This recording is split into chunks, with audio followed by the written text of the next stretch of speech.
గాబ్రియేలు అనే దేవదూత మరియతో, నీకు ఒక కుమారుడు కలుగును. ఎలా? నాకు పెళ్లి కాలేదు అని మరియ అడిగింది. దేవుని పరిశుద్ధాత్మ నీ వద్దకు దిగివస్తాడు. ఆ బాలుడు దేవుని కుమారుడవుతాడు. మరియ అతనిని నమ్మింది.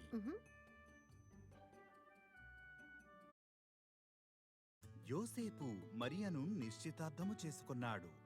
కాని ఆమె చెప్పిన కథను మాత్రం అతను నమ్మలేదు. కాబట్టి ఒక దేవదూత అతనిని కూడా దర్శించాడు. మరియ అబద్ధమాడుటలేదు. ఆమె బిడ్డ దేవుని కుమారుడవుతాడు. ఆయనకు యేసు అని నీవు పేరు పెట్టాలి అని చెప్పాడు.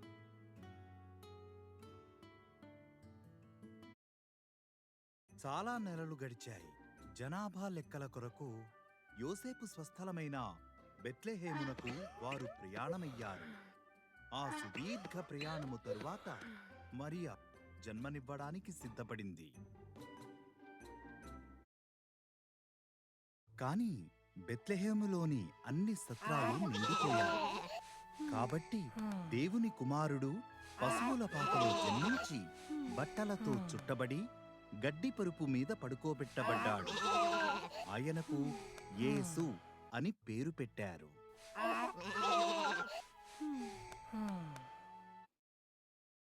ఆ రాత్రి బెత్లెహేము సమీపములోని కొండలలో కొందరు గొర్రెల కాపరులకు ఒక దేవదూత ప్రత్యక్షమయ్యాడు.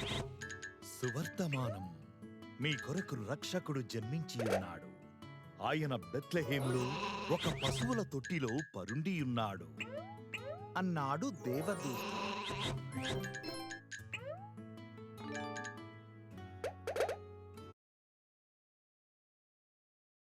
అకస్మాత్తుగా ఇంకా ఎక్కువ మంది దేవదూతలు ప్రత్యక్షమయ్యారు.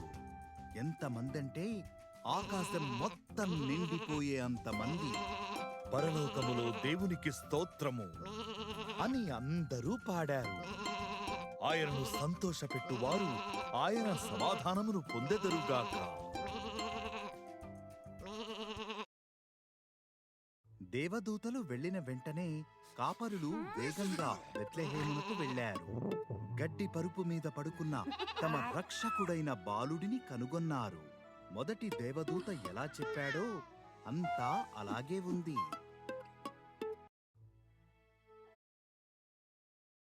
ఆ కాపరులు యేసును చూసిన తరువాత వారు పట్టణంలోనికి వెళ్లారు.